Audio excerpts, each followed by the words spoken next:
안녕하세요. 인도네시아에서 사역 중인 신동삼 선교사입니다. 오늘은 제가 인도네시아로 된 주 기도문을 읽어드리겠습니다.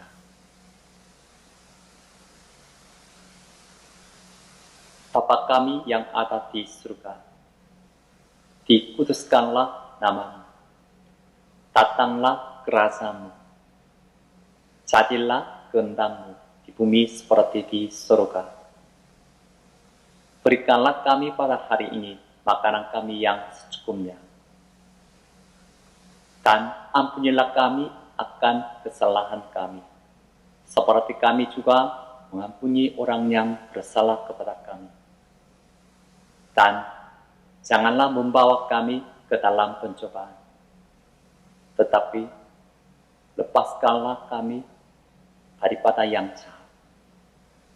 Karena Engkaulah yang mempunyai kerajaan dan kuasa dan kemuliaan sampai selama-lamanya.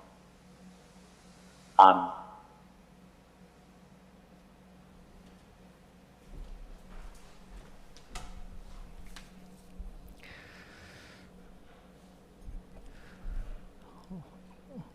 주기도문 세 번째 청원은 당신의 뜻이 하늘에서처럼 땅에서도 이루어지게 해달라는 간구입니다. 이 말은 앞에 있던 하나님의 이름이 거룩하게 되게 하십시오라는 것과 당신의 나라가 오게 하십시오라는 것과 연장선상에서 사실은 세 가지가 하나의 청원이라고도 할 수 있는데요. 같은 청원을 좀 더 자세하게 세분해 가면서 어떤 기도를 드려야 하는지를 알려주고 있습니다. 하늘에서처럼 땅에서라는 말은 이미 우리가 잘 살펴보았습니다. 하나님 하늘 영역, 당시 사람들 생각에 하늘 영역에서는 하나님의 보좌가 있는 곳에서는 하나님 나라가 온전히 다 이루어져서 하나님 나라의 통치 명령인 뜻이 수행되고 있습니다. 그것처럼 이 땅도, 반란 상태에 있는 땅도 어서 속히 사탄의 나라가 패배하고 하나님의 다스림이 구체적으로 이루어지기를 소망한다는 거죠. 그렇게 100% 하나님 나라의 통치, 그게 하나님의 뜻이잖아요. 왕이 원하는 통치의 구체적인 대통령령이 정하듯이 구체적인 내용들, 헌법, 법률, 여러 가지 시행 규정까지 포함한 것들이 이 땅에서도 집행되게 해달라. 그렇게 하는 것이 당신의 뜻이 이루어지게 해달라는 기도입니다.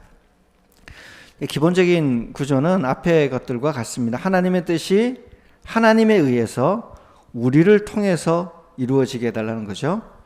그러니까 하나님에 의해서 우리를 통해서인데 자연인인 우리가 아니라 하나님의 은혜로 십자가에 자기를 못 박은 거듭난 성도들을 통해서 하나님 나라가 그렇게 우리를 통해서 이루어진다는 것입니다. 내가 할 수 없고 하나님께서 하실 수 있습니다.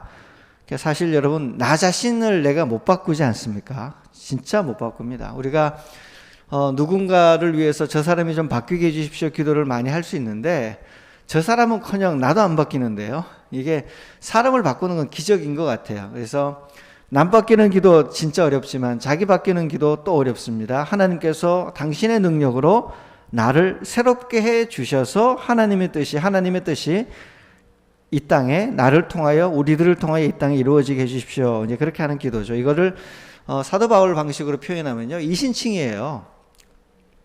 믿음으로 의롭게 되게 하셔서라는 뜻이에요. 나는 죄인이여 스스로 구원할 수 없으니 하나님께서 당신이 십자가의 은혜로 나를 새롭게 하여 주셔서 의롭게 만들어 주셔서 당신의 백성으로 거룩한 삶을 사게 하십시오라는 뜻이거든요. 하나님의 은혜가 먼저이고 인간이 그 은혜를 받아들이는, 죄인된 은혜를 받아들이는 존재로서의 자기 그 의로움을 믿음이라고 부릅니다. 그러니까 우리가 믿음으로 의롭게 된다고 당신은 왜 안 믿어? 막 윽박지를 때의 믿음은 잘못된 겁니다. 그거는 믿는 행위에 초점을 맞춘 거잖아요. 그건 공로가 되기 쉬운데요. 원래 이 신칭의 핵심은요, 하나님이 너무 큰 은혜를 주셔서 인간이 믿을 수밖에 없도록 너무 큰 은혜를 먼저 보여주시고 그 은혜에 감격한 사람들이 마음이 감동되어 그 은혜를 받아들이는 의미에서 수동적인 역할을 규정합니다. 이제 교단별로 좀 차이가 있는데 감리교는 인간의 받아들이는 이쪽을 좀 강하게 하는 편이고요. 장로교나 개혁신학 쪽에서는 하나님이 절대 주권을 더 강조해서 하나님의 행위를 훨씬 강조하고 인간의 행위를 거의 좀 생략하는 경향이 좀 있습니다. 좀 차이는 크게 나진 않는데, 하나님의 은혜가 너무 커서 인간이 거기에 수동적으로 반응하여 하나님의 은혜가 내 뜻이 이루어지게 해달라는 것이 기본적으로 성경에 나오는 이신칭의 구조입니다. 로마서 1장 17절을 함께 읽어보겠습니다. 우리 화면에도 나오니까요. 우리 가정에서 예배 드리시는 분들도 함께 읽으며, 본문을 함께 읽으며 따라가시겠습니다. 함께 읽습니다. 복음에는 하나님의 의가 나타나서 믿음으로 믿음에 이르게 하나니 기록된 바 오직 의인은 믿음으로 말미암아 살리라 함과 같으니라. 복음에는 하나님의 의로움, 그게 먼저 나타났다는 거죠. 이게 먼저 나타났으니까 하나님이 하늘나라에서 하나님의 뜻을 먼저 이루셨어요. 그 뜻을 이루게 하시려고 하나님의, 그 다음에 믿음으로 믿음에 이르게 하나니는, 앞에 있는 믿음은 십자가의 은총을 의미합니다. 그러니까 하나님 측에서의 믿음이에요. 십자가의 은총으로 우리를 감동시켜서 인간의 수동적인 반응으로 두 번째 나오는 믿음이죠. 믿음에 이르게 하나니 기록된 바 오직 의인은 믿음으로 하나님의 은혜를 받아들임으로 라는 뜻이거든요. 하나님의 놀라운 은혜를 받아들임으로 말미암아 살리라라는 뜻을 가지고 있습니다. 이것이 사도 바울이 말했던 하나님 나라의 방법이고요. 이 구조는 사실은 그대로 아까 말한 것처럼 하나님의 뜻이 하나님에 의해서 죄인인 나를 변화시켜서 자기 부정시켜서 우리를 통해서 이루어지는 기본 구조를 가지고 있습니다. 자, 이렇게 믿음으로 의롭게 되고 하나님에 의해서 새롭게 된 백성은 어떤 상태가 될까요? 이런 믿고 나면 무엇을 해야 되나요? 예수 믿고 나면 구원받았으니까 그게 끝일까요? 그렇지 않습니다. 신명기 30장 11절에서 14절에 보면 구원받은 백성에 대하여 하나님이 갖고 계신 기본적인 요구사항이 있어요. 이런 꿈을 갖고 하셨던 겁니다. 11절부터 14절까지 한번 같이 읽어볼까요? 내가 오늘 내게 명령한 이 명령은 내게 어려운 것도 아니요 먼 것도 아니라 하늘에 있는 것이 아니니 내가 이르기를 누가 우리를 위하여 하늘에 올라가 그의 명령을 우리에게로 가지고 와서 우리에게 행하게 하려 할 것이 아니요 이것이 바다 밖에 있는 것이 아니니 내가 이르기를 누가 우리를 위하여 바다를 건너가서 그의 명령을 우리에게로 가지고 와서 우리에게 들려 행하게 하려 할 것도 아니라 오직 그 말씀이 내게 매우 가까워서 내 입에 있으며 내 마음에 있은즉 내가 이를 행할 수 있느니라. 14절 보시면 아까 그 이전에는 하늘 저 하나님의 뜻이죠. 하나님의 명령, 하나님의 뜻이 저 먼 곳에 있어서 뭐 하늘 끝에 가서 우리가 불가능한 걸 가져와야 되는 것도 아니고 바다 건너가서 가져와야 되는 것도 아니다. 어디 있느냐? 14절에 내게 매우 가까워서 내 입에 있으며 내 마음에 하나님의 뜻, 하나님의 명령이 들어와 있다는 거죠. 이미 하나님의 명령이 들어와 있는데 이것을 행하여서 하나님의 뜻을 수행하게 하려고 하나님께서 이스라엘 백성을 구원시켜서 그들과 계약을 맺으셨던 겁니다. 하나님의 뜻을 수행하는 것, 그것이 구원의 목적인 거죠. 근데 하나님의 뜻은 우리가 알지 못하는 먼 곳에 있는 게 아니고요. 14절 보면 매우 가까이에 이미 우리 지근거리에 알 수 있는 주변에 있다는 거예요. 그래서 예수를 믿고 나면 십자가의 피로 죄를 씻음받고 성령의 도움을 얻어서 하나님의 뜻을 수행할 수 있는 능력이 생기는 것입니다. 그리고 그 수행할 뜻은 어디에 있는가? 우리 가까이 있다는 거잖아요. 자, 여러분, 우리가 기도할 때 흔히 그런 이야기를 하죠. 하나님, 우리는 당신의 뜻을 잘 알지 못해서, 이런 이야기를 하는데 그 이야기는 조금은 맞고 대부분은 틀립니다. 어떤 부분에서 맞냐 하면 매우 구체적인 상황에서 주님의 뜻이 무엇인지 모르겠다고 말할 때 어느 정도 맞는데 나머지는 주님의 뜻은 너무 분명해요. 하늘 멀리 있는 것도 바다 멀리 있는 것도 아니라 이미 우리 안에 들어와 있다는데 하나님의 뜻은 분명히 우리 가까이에 우리 마음에 우리 입에 들어와 있는 것, 우리가 손으로 잡을 수 있는 곳에 분명히 알게 되었다고 성경이 이미 신명기에서 말하는 거요. 하나님의 뜻을 모르지 않습니다. 하나님의 뜻은 너무 분명히 이미 알려져 있습니다. 그게 뭐냐면 성경에 나오는 하나님의 모든 율법과 사랑의 계명들이 하나님의 뜻이에요. 우리가 주님의 뜻을 모르지 않습니다. 알고 있습니다. 십계명 하나님의 뜻입니다. 십계명을 지키는 세상, 십계명을 지키는 개인, 그게 하나님의 뜻인 겁니다. 개인적으로 공동체적으로 이것을 지켜내는 것, 권력을 가진 이도 지키고 권력을 쥐지 못한 채로 따라가는 백성도 함께 지킬 것, 그게 하나님의 뜻인 겁니다.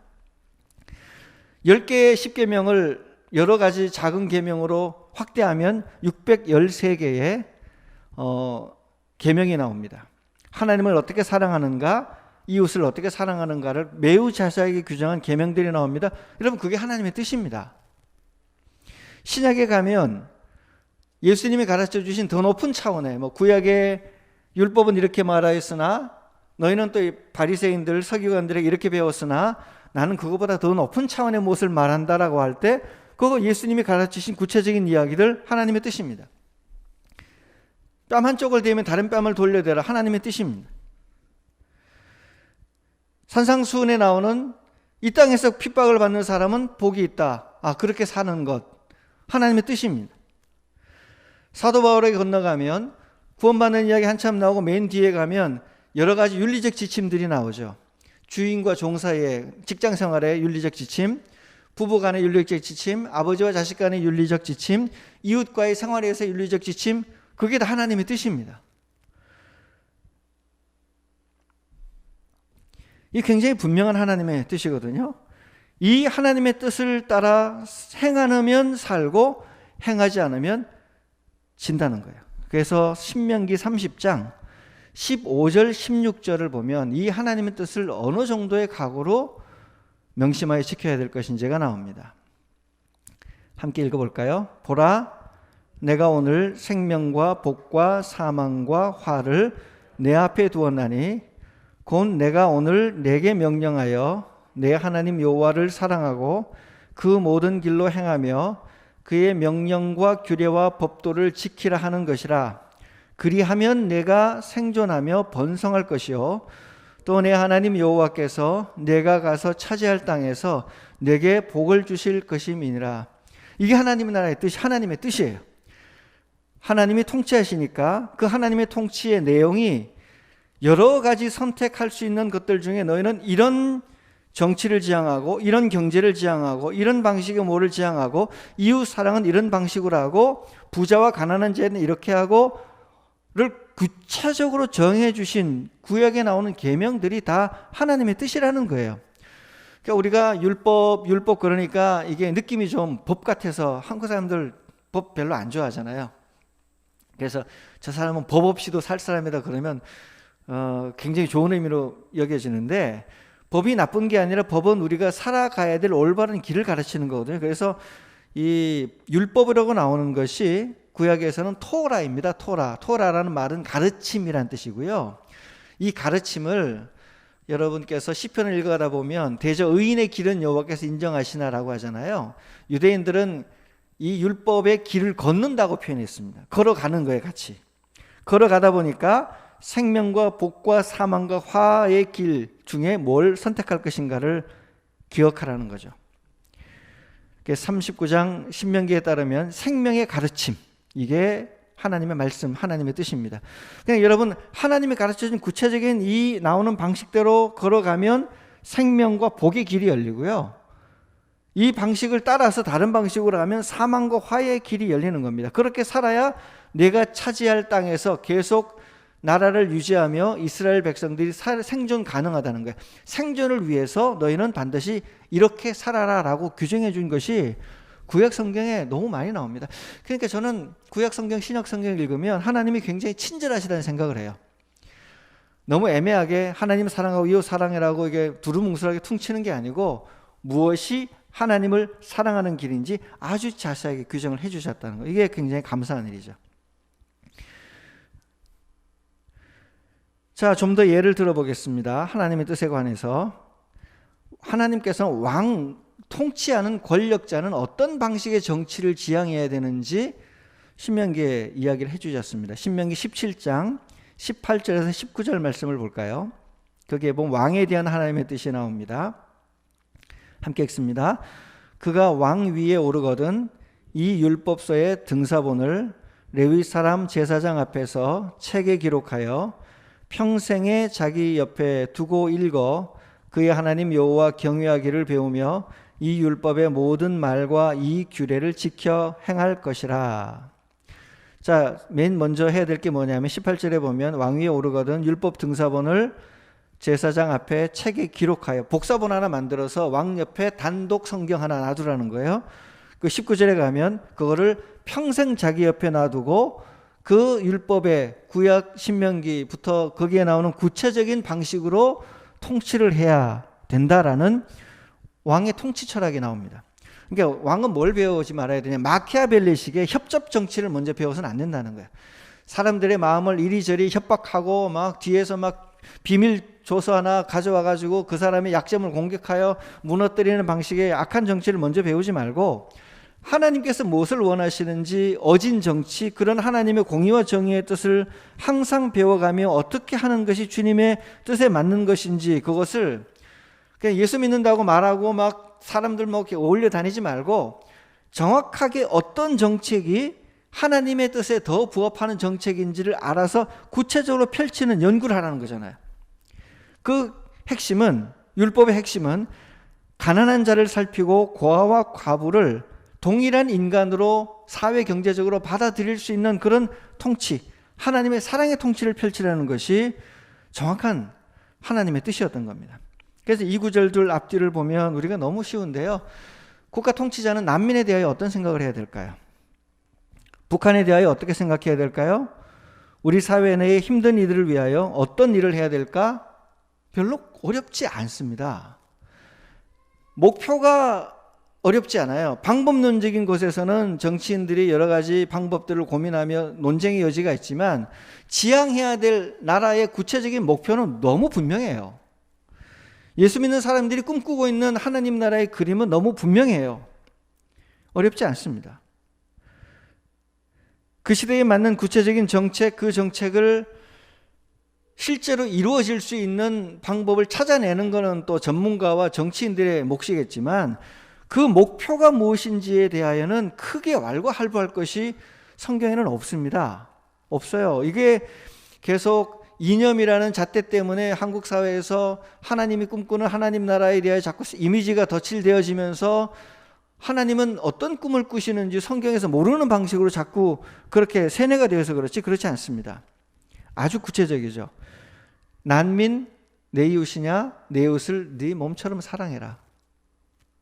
이웃을 사랑하라는 규정 앞에 난민을 받아들여야 되냐 말아야 되냐, 난민의 자녀가 아프간 기여자, 난민도 아니잖아요.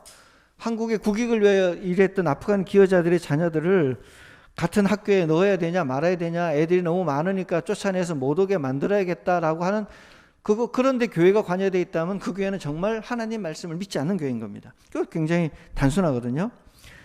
예수님도 난민이셨고요, 아프리카가 그를 품어 살려주었습니다. 사실 여러분, 아담도 난민입니다. 자기 죄가 죄를 지어서 에덴 동산에 쫓겨나서 돌아갈 곳이 없는 난민이 되어버린 나그네가 아담 아니겠습니까? 아담의 후예는 우리 모두가 난민이에요. 우리는 아담의 후예로 모든 인간이 자기도 난민이라는 생각을 해야 되는데 또 저런 것 같아요. 누군가가 먼저 가서 자리를 잡고 난민이 자리를 잡고는 뒤에 난민이 못 오게 막잖아요. 자기들도 난민이었으면서. 먼저 온 사람은 난민이 아니고 뒤에 온 사람을 난민 취급하면서 이민 정책 엄격하게 해서 거부하는 방식의 정책들, 하나님의 정신에 전혀 안 맞죠. 내 이웃을 내 몸처럼 사랑하라는 규정 앞에 정치인은 어떤 꿈을 펼칠지, 어떤 정치가가 어떤 꿈을 가지는지, 우리는 어떤 형태의 정치인을 지지하고 어떤 형태의 정치인을 지지하지 말아야 되는지가 이런 본문들을 읽어가면 구체적으로 나옵니다. 신명기 17장 17절에 보면 왕은 어떤 처신을 해야 될지도 성경은 굉장히 자세하게 규정하고 있습니다. 같이 읽어볼까요? 그에게 아내를 많이 두어 그의 마음이 미혹되게 하지 말 것이며 자기를 위하여 은금을 쌓지 말 것이니라. 왕은 정치하면서 자기 재산을 불리지 말라는 거예요. 백지신탁 정도가 아니라 은금을 쌓아두지 마라. 정치인은 정치하면서 재산이 불어나면 안 됩니다. 정치인은 자기가 통치하는 영역 안에 자기 재산 지분이 있어서 자기가 하는 행위를 통하여 재산이 불어나는 방식의 일을 절대로 하면 안 된다. 더 중요한 게 아내를 많이 두지 말라는 거거든요. 이 아내를 많이 두지 말라는 뭐 성적인 범죄를 개인적으로 자꾸 짓지 말라 그런 뜻이 1차적으로는 아니고요. 여러분 우리도 알잖아요. 고대 외교는 결혼이었습니다. 가장 확실한 동맹 맺는 방법은 사람을 인질로 잡는, 그리고 자기 자녀를 저쪽 왕에게 주는 거. 그러니까 자녀를 주는 사람이 사돈 어른이 되니까 이쪽이 더 강대국이 되겠죠. 솔로몬이 여러 나라의 왕비들을 맞아들이고 이집트의 왕비까지 맞아들였다는 이야기는 솔로몬이 굉장히 그 당시에 힘 있는 군주 국가가 되었다는 뜻이에요. 그렇게 외교 정치를 통해서, 외교를 통해서 국가의 안보를 해결하고 동맹을 맺어서, 특정 국가와 군사 동맹을 맺어 경제 동맹을 맺어서 국가의 안보를 해결하라는 1차적인 욕망을 제어하라는 뜻이에요. 그런 식으로 하면 어떻게 되냐? 그에게 아내를 많이 두고 나면 그의 마음이 미혹되는 게, 아내에게 뭐 마음이 뺏겨 그런 뜻이 아니라 그 아내를 두어서 그 아내의 나라로부터 정치적 영향력을 자꾸 받아가지고 내가 원하는 국가 통치를 이루지 못할 수가 있다는 거예요. 동맹에 정확하게 걸립니다. 우리 무역 협정 뭐 이런 거 맺고 나면 농민들에게 보조금 주는 거 바로 걸려서 못 하잖아요. 우리가 원하는 너무 아름다운 정책을 동맹이라는 이름에 걸려서 하지 못하게 되는 수가 생겨서 너희가 왕이 하나님의 뜻대로 세상을 다스릴 수 없는 방식이 올 정도로 동맹을 맺지 말라는 거예요.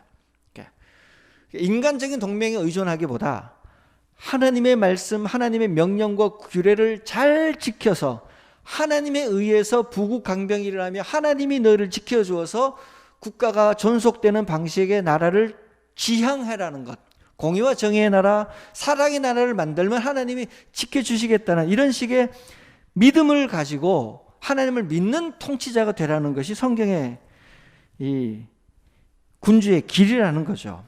이 군주를 국민들이 믿고 지지해 주라는 뜻이 되는 겁니다. 그래서 성경에 나오는 하나님의 나라 뜻 어렵지 않은데, 아까 나온 것처럼 이 경고를 정확하게 위배한 사람이 솔로몬이 중간에 타락하여 이 경고를 위배하면서 나라가 사실 솔로몬 때 망했거든요. 솔로몬 자식 때 많은 것 같지만 망하는 모든 기초는 솔로몬이 세웠습니다. 나중에 아합이 이세벨이라는 왕비를 맞아들여서, 이방 왕비를 맞아들여서 자기가 가지고 있던 하나님 나라의 고유한 토지에 관한 모든 것들 다 깨지잖아요.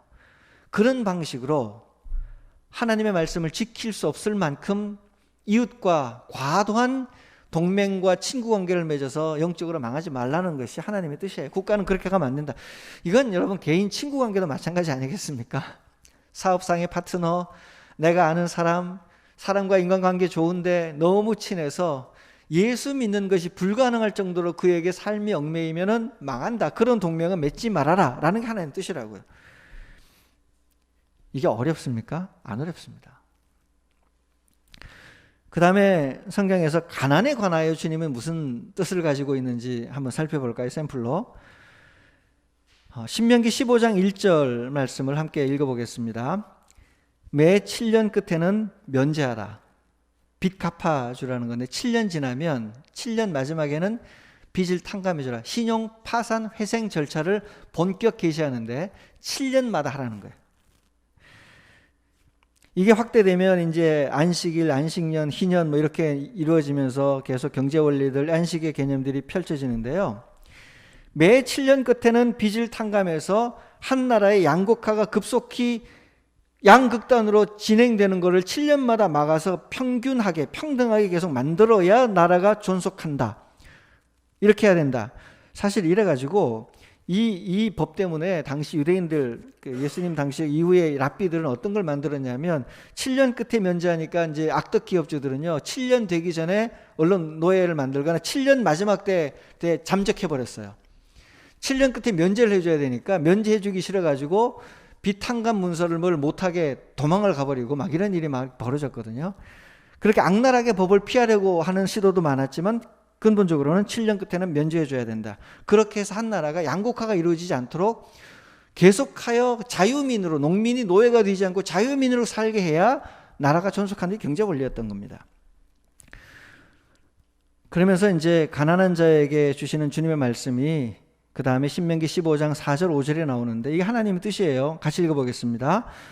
내가 만일 내 하나님 여호와의 말씀만 듣고 내가 오늘 내게 내리는 그 명령을 다 지켜 행하면 내 하나님 여호와께서 내게 기업으로 주신 땅에서 내가 반드시 복을 받으리니 너희 중에 가난한 자가 없으리라. 가난한 자가 없어지려면 뭘 해야 된다는 거죠? 하나님 말씀대로 통치되는 국가 공동체를 만들면, 그런 세계 질서가 만들어지면 가난한 자가 없어진다. 가난한 자가 없어진다. 나중에 가면 어떤 말이 나오냐면, 가난한 자는 너희 중에서 계속 생겨날 것이다. 왜? 너희가 불순종을 계속 할 것이기 때문에 라는 말이 뒤에 가면 이제 연달아 나오는데요. 하나님은 가난한 자를 인격적으로 돕는 것 정도를 아니라 가난이 발생하지 않도록 애초에 근본 원인을 제거하는 하나님 말씀대로 나라를 운영하라는 거예요. 이거 거꾸로 생각하면요, 가난한 사람이 출현했다는 말은 곧 무엇이냐면 하나님 말씀에 불순종한 상황이 극도로 심각해졌다는 뜻이에요. 그러니까 저희 교회 선교 목표 중에 맨 처음에 가난한 자와 함께 가는 중보자 지향교회를 가지고 있는 것이 우리가 경제 정책에 관여하고 뭐 그런 문제가 아니고 굉장히 신학적인 주제입니다. 성경에는 가난한 사람이 출현했다는 말은 이 사회가 하나님 말씀에 극도로 불순종했으니까 곧 심판이 임할 지경이 되었다라는 뜻이에요. 그 가난한 자를 서둘러서 돕고 구제하고 가난이 발생하지 않도록 애초에 처음부터 나라 전체가 하나님 말씀대로 움직이도록 만들어 주어야 우리가 하나님의 심판을 면할 수 있으니까 조심하라는 뜻이기 때문에, 그러니까 우리가 안 망하려고, 하나님의 심판을 받지 않으려고 열심히 가난의 문제를 고민하고 함께 싸워가면서 그 문제를 부둥켜 안고 있는 이유입니다. 여러분 생각해 보세요. 세상 권력은 가난의 문제 그렇게 해결하고 싶지 않거든요. 지금 우크라이나 전쟁이 벌어졌는데요, 미사일 한 발에 돈이 얼마 들까요? 탱크에서 쏘는 포탄에 하나 몇백만 원, 뭐 몇천만 원, 총알 하나에 얼마씩, 미사일 하나에 얼마씩, 극초음속 무기 뭐 10 넘는 것들 쐈대는데 그거 하나에 막 몇백억씩, 어떤 거는 천억씩 하거든요. 그 돈을 전쟁하는데 쓰지 말고 세상의 모든 사람이 행복하게 잘 살 수 있는 일에 사용하는 것, 평화를 구축해 나가는 것 하나님의 뜻이 아니겠습니까? 그러니까 여러분, 그래서 우리가 신명기 책을 이렇게 펼쳐놓고 나면 하나님의 뜻이 무엇인지가 너무 정확하게 나와요. 나는 어떻게 살아야 될 것인가? 공동체는 무엇을 해야 될 것인가가 이렇게 분명하게 보이는데도 그거를 못 보는 것은 내 욕망을 성경에 뒤집어서 더 씌워놓기 때문에 안 보이는 겁니다. 그래서 여러분, 우리가 하나님의 뜻을 모른다고 하지 말고 하나님의 뜻을 우리가 잘 아는데 내 욕망 때문에 순종하지 않는 것이라고 생각을 해야 됩니다. 네, 우리는 하나님의 뜻을 압니다. 그런 의미에서 하나님이 어떤 것을 꿈꾸시는지를 대부분 정확하게 다 알고 있고요. 이제 그래서 우리가 그래도 모르는 건 뭐냐면, 그 하나님의 뜻을 내가 있는 자리에서 실천하려고 할 때, 이게 어떻게 하는 것이 더 좋을지, 이게 과연 맞는 것인지 아닌 것인지, 이런 차원에서는 내가 하나님의 뜻을 잘 분별하지 못할 수 있는데, 또는 구약 성경에 나와 있는 그 많은 하나님의 정책과 뜻을 내가 살고 있는 시대로 옮겨 놓을 때 이걸 어떻게 좀 바꿔가야 될지에 대해서는 우리가 좀 미진할 수 있거든요. 그런 부분은 누가 도와주시냐면 성령께서 오셔서 우리가 말씀을 잘 해석하게 하고 적용하게 하시면서 이 중간의 갭을 없애 주십니다. 그래서 성령은 하나님의 뜻을 우리 안에서 실행 가능하게 만드는, 그러니까 예수님이 가시고 나면 내가 성령을 보내겠다 하신 이유가 예수님이 이 땅에 계신 것처럼 하나님의 뜻을 알게 해주시는 존재가 성령이십니다. 제가 이제 이런 기도 제목들 가지고 개인의 문제 가지고 하나님 뜻을 물으면서 기도해 하다 보니까 몇 가지 경우가 있더라고요. 첫 번째, 어떨 때는요, 무엇이 옳고 그르고의 상황이 있죠. 흑백이 분명한 상황이 있습니다. 근데 우리는 흑백이 분명한 상황에서도 옳은 것을 선택하기가 쉽지가 않아요. 왜냐하면 내 마음속에서는 자꾸 옳은 것이 아니라 내게 이익이 되는 것을 선택하라는 유혹이 계속 오기 때문에, 흑과 백이 분명한 상황에서는 하나님, 내가 선택할 능력이 없으니까 나를 선택 가능하도록 하나님 내게 능력을 주십시오. 결심하게 해주십시오. 모험하게 해주십시오. 용기를 주십시오라고 하나님께 기도하면서 자신의 욕망과 싸우는 방식의 선택을 하셔야 됩니다. 여러분, 흑과 백이 분명한 상황에서는 애써 변명을 만들고 정당화할 수 있는 것들을 만들어 가지고 흙을 골랐는데 이게 하나님 뜻이라고 제발 우기지 마시고 정직하게 하나님 아는데 지금 수준에서 못하겠어요. 아는데 못하겠어요. 솔직하게 이야기를 하시거나 하나님 아니까 행할 수 있는 능력을 주세요라고 주님께 고백하시길 바랍니다. 그런 경우가 우리에게 굉장히 많고요. 또 하나가 어떨 때는 아무리 기도해도 하나님이 구체적으로 말 안 하실 때가 있어요. 여러 가지가 있을 때 야 이거 1, 2, 3, 4를 골라야 되는데 하나님 뜻이 뭘까? 아무리 기도해도 주님이 응답을 안 하실 때 있거든요. 그런 경우에 대부분은 가만히 보면 어떤 경우냐면 4개 다 괜찮아. 사제선다 중에 어떤 걸 골라도 하나님의 뜻에 크게 위배되지 않는 경우, 우리가 진심으로 하나님께 뭘 알고자 원하는데 주님이 답이 없을 때는 야 괜찮아, 4개 다 내가 보기에는 괜찮은 거니까 네가 선택하면 내가 네가 가는 길을 도와줄게. 네가 선택해봐. 너도 이성이 있고 내가 준 여러 가지 영적 분별력이 있으니까 기도하면서 선택하면 내가 그 길을 지지해 줄게라고 주님이 우리에게 선택하라고 놔두시는 거예요. 그 경우는 막 너무 고민하지 말고 진심으로 주님께 기도했다면 하나님 제가 보기에는 이게 가장 나은 것 같습니다. 주님 제가 이것을 선택합니다. 저를 불쌍히 여기시고 이 길을 인도해 주십시오라고 기도하고 선택하고 가시면 돼요. 그런 경우가 또 있거든요. 근데 이제 제일 어려운 경우가 어떤 경우냐면 여러 개 중에 더 나은 게 있고 덜 나은 게 있단 말이에요. 완전히 나쁜 것도 있겠지만 그거는 빼고 하나님 보시기에 1순위, 2순위가 정해져 있는데 여러분 이왕이면 1순위가 좋겠어요? 2순위가 좋으시겠어요? 인간의 측면에서는 2번이 괜찮아요. 1번 하면 힘들거든. 1번 하면 하나님이 좀 더 하나님의 뜻에 더 깊이 들어가면 인간이 좀 더 힘드니까 2번을 선택하고 싶은 마음이 있다고요. 이런 경우에 하나님과 우리 사이에 굉장히 복잡한 역학관계가 펼쳐지면 하나님 뜻은 분명히 큰 뜻은 있어서 4개 다 괜찮을 것 같은데 근데 우열이 좀 있어요. 저는 이런 상황을 뭐라고 생각하냐면 일본 사람들과 같은데 다떼마와 혼내라고 관계라고 생각해요. 남들 다 했을 때 해줄 수 있는 말과 친밀한 관계일 때 속 마음만 내줄 수 있는 혼내가 따로 있는 거죠. 일본 사람들의 그게 사회생활이라고 하는데 어떤 게 있냐면 구약성경 사무엘상 8장에 그런 상황이 나옵니다. 이스라엘 백성이 하나님께 왕을 달라고 그래요. 그래서 하나님은 어떤 선택을 하셨냐면 이런 선택을 하십니다. 8장 7절 말씀입니다. 함께 읽겠습니다. 여호와께서 사무엘에게 이르시되 백성이 내게 한 말을 다 들으라. 이는 그들이 너를 버림이 아니요 나를 버려 자기들의 왕이 되지 못하게 함이니라. 하나님 겉으로는 말을 다 들어주라고 하잖아요. 그러니까 하나님은 이스라엘 백성에게 왕을 요구하니까 왕을 주라고 하세요. 근데 속마음은 뭐냐면 이는 그들이 너를 버리면 나를 버리니까 하나님은 이거 왕 주고 싶으시 안 주고 싶으셨어요? 안 주고 싶으셨어요. 근데 이스라엘 백성이 너무 강하게 달라니까 줘버리시고 이거는 들어주고 나중에 좀 보자 이런 뜻이거든요. 이 경우는 지금은 이거 안 주면 너와 나의 관계가 끊어질 것 같으니까 관계 형성을 위해서 2번을 허락하고 장기적으로 내가 너에게 원하는 것은 1번이니까 나는 시간을 두고 1번을 관찰하겠다라는 주님의 뜻이에요. 여러분 성경에 하나님이 이런 방식으로 인간의 요구에 직면해서 물러나 주시는 경우가 꽤 많습니다. 그러니까 인간은 그러면 이제 이스라엘 백성은요 나중에 사무엘이 말하기 전엔 이렇게 이야기할 거예요. 하나님이 우리가 기도하니까 들어주셨네. 이게 하나님의 뜻이었네. 이야기를 할 거라고요.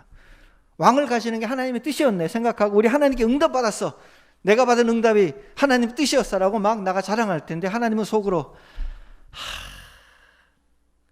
내 속마음은 그게 아니었는데 저는 한국교회에서 드려지는 너무 많은 기도가 이런 상황이 아닐까 싶어요. 자기 욕망을 가지고 하나님께 막 이야기를 하고 들어달라고 하면 하나님 그거 뭐 굳이 안 들어줄 필요는 없는데 하나님 보시기엔 그거 들었고 나면 인생이 더 나빠져. 왕이 세워지는 것처럼 자기 욕망이 이끌려서 나중에 너무 온 긴 시간 동안 상처를 받고 영혼에 타격을 입을 것 같아서 하나님은 좀 덜 해줬으면 좋겠는데 너무 강하게 원하니까 들어줘 버리시는.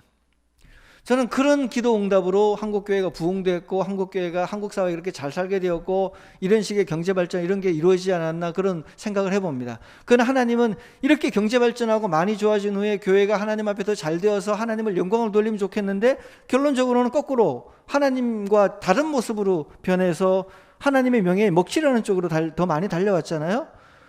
하나님의 속마음은 교회가 건물 짓게 해달라고 막 너무 화려한 건물 짓게 해달라고 기도하지 말고 아까 말했던 신명기에 나오는 그런 나라를 만들려고 교회가 기도하고 몸부림쳤으면 좋을 텐데 그거 안 들어주면 예수 안 믿겠다 그럴 테니까 하나님이 자기 속마음을 숨기고 다떼마의 수준에서 인간을 계속 만나 주신 것이 우리 신앙생활에 굉장히 많은 기간 지배했을 수 있습니다.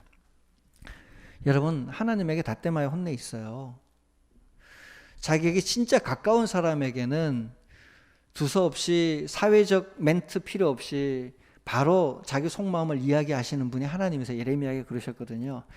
그러나 속마음을 바로 말해주기 싫은 사람에게는 거짓 선지자들을 파송하여 자기 귀에 들리는 듣고 싶은 이야기를 계속 듣게 해주는 방식으로 하나님은 우리와의 관계를, 그게 인격적이죠. 기계적이지 않고. 거짓 선지자에게 누가 넘어가느냐? 자기 마음이 거짓이 있으면 넘어가는 겁니다. 하나님이 그걸 허락하셔요. 하나님 인격적이시기 때문에. 그래서 우리가 이런 상황에 처해 있어서 하나님의 뜻이 땅에서도 이루어지게 해달라고 할 때 정말로 중요한 것은 나의 욕망의 뜻, 사라지게 만드는 것. 겟세마네에 올라가서 예수님이 기도하신 후에 난 이런 거 원합니다. 나는 십자가 지기 싫습니다. 내 잔을 옮겨주십시오라고 외치지만 마지막 순간에 말은 했으나 주님 모두 생략합니다. 당신의 뜻이 아니라면 내가 했던 말은 모두 취소할 수 있으니까 당신의 뜻 이루어지게 하십시오라고 자기를 극복하여 십자가 못 박아낸 후에 하나님이 예수님을 통해 일을 하시잖아요. 여러분이 영적으로 그 단계로 가시기를 바랍니다. 하나님의 속마음을 들으시기를 바랍니다. 다떼마의 수준에서 멀리 겉돌면 유리한 거 뽑아서 살아가려 하지 말고 하나님의 진짜 속마음이 무엇인지를 귀담아 듣고 성경에 나온 그 하나님의 뜻이 진짜 내 삶에서 최상의 방식으로 이루어지는 그런 성도. 그래서 주는 귀한 보배라는 찬송에 흠이 없는 어린 양 그 품 안에 괴로움 없어 더 바랄 것 없네. 신앙의 거장들은 하나님 앞에 서서 더 바랄 것 없네. 주님만이 나의 소원이시고 주님만이 나의 삶의 목표이시네 라고 고백하며 사셨습니다. 여러분, 하나님 앞에 그렇게 자신의 뜻을 내려놓고 하나님의 뜻을 간구하는 성도들이 되시기를 바랍니다. 함께 기도하겠습니다. 기도하실 때 하나님 우리를 불쌍히 여겨주십시오. 하나님의 뜻을 정확하게 알면서 자꾸 모른 척하는 우리를 주님 때로는 꾸짖어 주십시오. 이 명확한 주님의 뜻을 깨닫고 순종하게 하여 주십시오. 하나님의 속마음을 들을 수 있는 친밀한 주님의 사람, 주님의 종이 되고 싶습니다. 하나님 우리 죄를 씻어 주십시오. 이 시간 주님 앞에 간절하게 기도하겠습니다. 하나님 아버지, 이 시간 주님께 아뢰옵니다. 성령이 오셔서 우리를 살펴주시고 성령이 오셔서 우리를 도와주시기를 원합니다. 하나님 아버지, 우리를 불쌍히 여겨주셔서 하나님을 바라보며 주님 한 분만 생각하고 살게 하여 주시옵소서.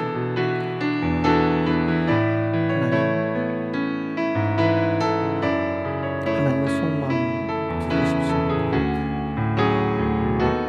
우리를 위해 하시는 하나님의 깊은 마음, 우리 마음 깊은 곳에 들려주시는 하나님의 진짜 마음을 주님 정말로 들으시소.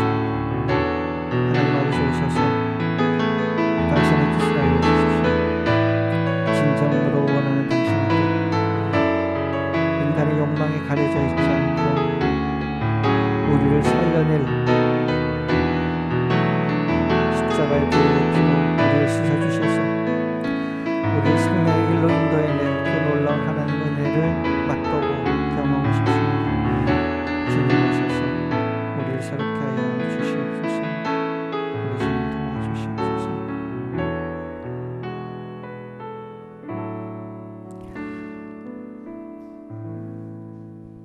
하나님, 성경에 분명하게 계시된 주님의 뜻을 흐리지 않도록 우리의 마음을 십자가의 보혈의 피로 정결하게 하시옵소서. 우리의 이성을 정결하게 하시고 우리의 의지와 우리의 감정을, 우리의 온 존재를 보혈의 피로 씻어주셔서 깊은 곳에 있는 하나님의 깊은 마음을 이해하고 하나님 음성을 듣는 구체적인 삶의 자리에서 주님의 정확한 음성을 듣는 하나님의 성도들 되게 하여 주옵소서. 예수님 이름으로 기도드립니다. 아멘.